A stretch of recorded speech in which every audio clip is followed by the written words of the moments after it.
this module here is one half of what I call the paradise module, because it's a pair of dice, two squares, and I offset them to allow camera viewing angles so you can get different aspects that you don't normally get on a straight module. This one here is actually it's the Scotia sawmill that I modeled, but I didn't like the color of it, so I painted it green and called it Boise Cascade, but it's on 101 in Northern California, Scotia. And then I used a Great Northern style wood chip loader because I like the looks of it. It had a lot of steel lattice, so I went with that. Put a little waterfront scene in here to make it kind of interesting, because you only need a few inches and there was nothing else to do up front, so how about waterfront?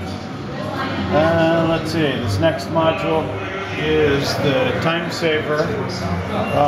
It's my time saver trestle module. One side's a trestle, the other side is a time saver switching puzzle. And just got a bunch of grain elevators on it, but nothing in the way of actually doing switching, so you can do your switching with manual switches. Next module is Hidden Palms End module. And I named it that way because I made I took one of the store kits from another company on this side and called it Hidden Palms because I put a bunch of palm trees around it, put a little beach area and make it kind of interesting. Got a Gulf gas station and this sign lights up on both sides. It's a electroluminescence panel with the decals that I made a Alps printer on it.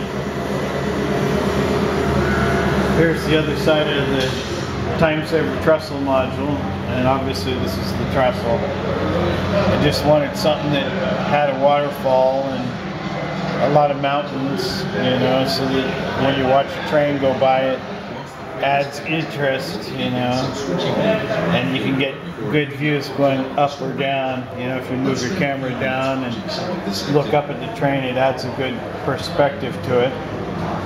There's a couple alligators eating a guy over here. I got Mom and Junior playing in the water, unaware of what's going on. That's the kind of stuff that's always fun. And up here you got some bears fishing at the waterfall because all the fish realize, oh, this is where you go over the edge, so it's a good place to catch them because they're jumping, trying to not fall over the edge. Here's the other side of the Paradise module, and this is a sawmill and waterfront, old style sawmill and an old style waterfront with cannery and some interesting stuff. Got a old style steam powered sawmill here, and I put an interior in there, and there's sound effects. As you get close to it, you can hear the sound effects. Yeah. It's sweet. So I still haven't finished the logs, but I'm going to have logs in there and a log dumper and a bunch of cut plywood. And then here is the Orbit drive-in on the end.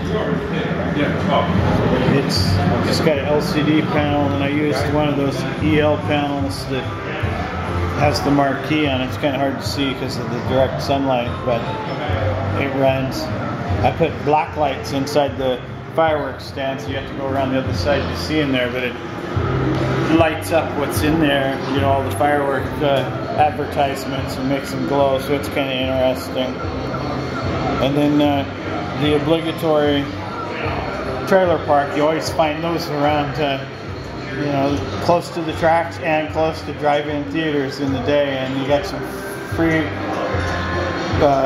people watching the movie for free up on top of the roof there, because in the drive-in people always threw speakers on the ground and stuff like that, and you can hear them all, so they can hear the movie just fine.